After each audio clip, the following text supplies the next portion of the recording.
छठी शताब्दी में जब हिंदुस्तान सोने की चिड़िया कहलाता था तो यह सुनकर यहाँ बहुत से मुस्लिम आक्रमणकारी आते रहते थे। इन्हीं में से एक था तुर्की का शासक इख्तियारुद्दीन मोहम्मद बिन बख्तियार खिलजी।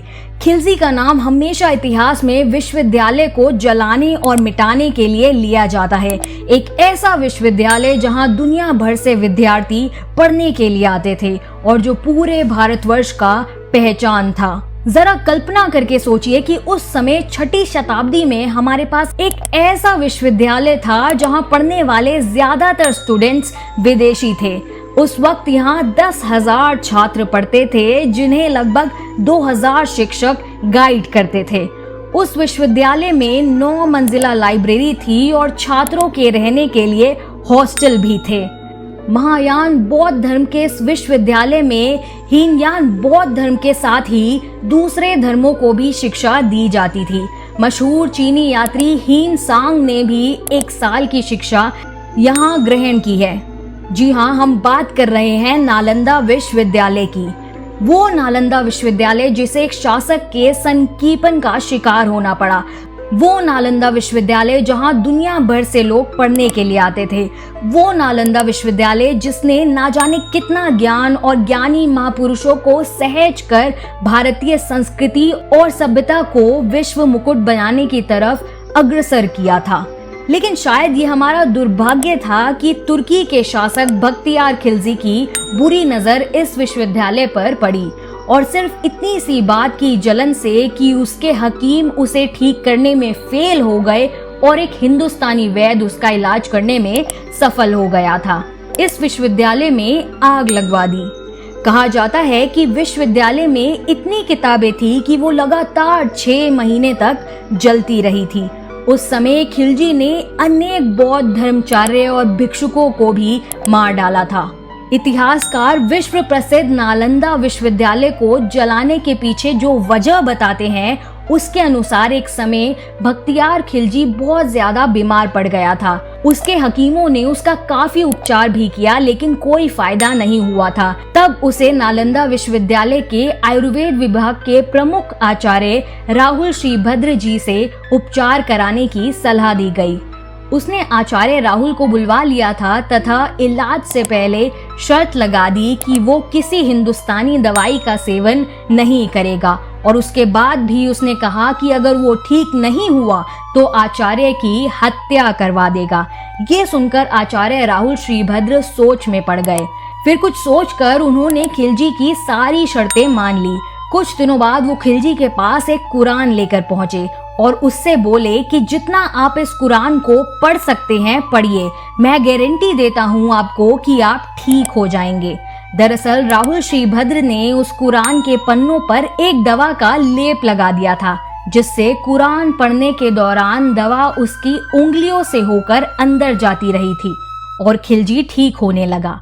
लेकिन पूरी तरह ठीक होने के बाद भी उसने हिंदुस्तानी वैद्य के एहसान को पूरी तरह से भुला दिया।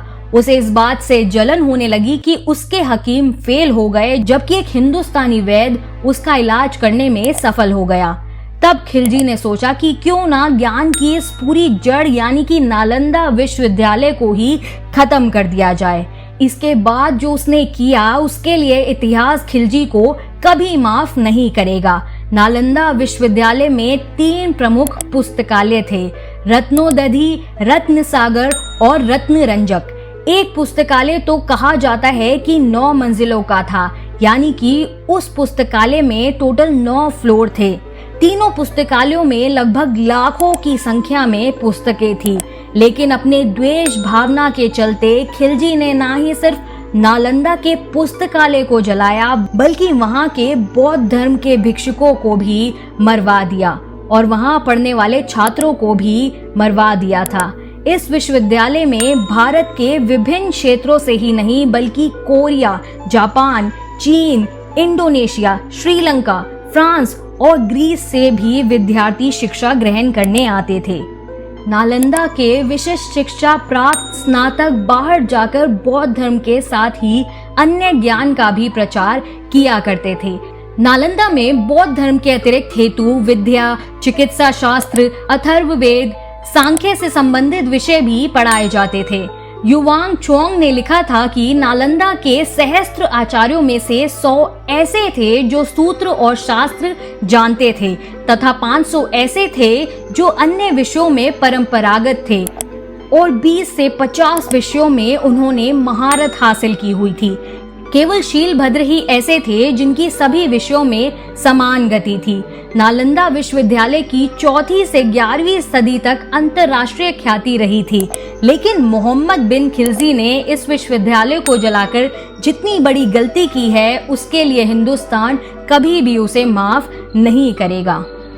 1199 में बेशक उसने इस विश्वविद्यालय को जलाकर राख कर दिया था, लेकिन इस कांड में हजारों दुर्लभ पुस्तकें जलकर राख हो गई, महत्वपूर्ण दस्तावेज नष्ट हो गए।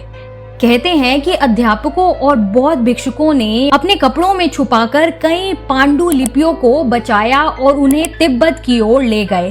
कालांतर में इन्हीं लोगों ने तिब्बती क्षेत्र को बुद्ध धर्म और ज्ञान के बड़े क्षेत्र में परिवर्तित कर दिया। हालांकि अब नालंदा विश्वविद्यालय को काफी हद तक बचाया जा चुका है, लेकिन वो ज्ञान जो 4वीं से 11वीं शताब्दी में बच्चों को यहाँ दिया जाता था, यानी कि जो शिक्षा ग्रहण करने यहाँ आते थे उनको दिया जाता था, वो ज्ञान शायद आज यहाँ नहीं मिलता होगा।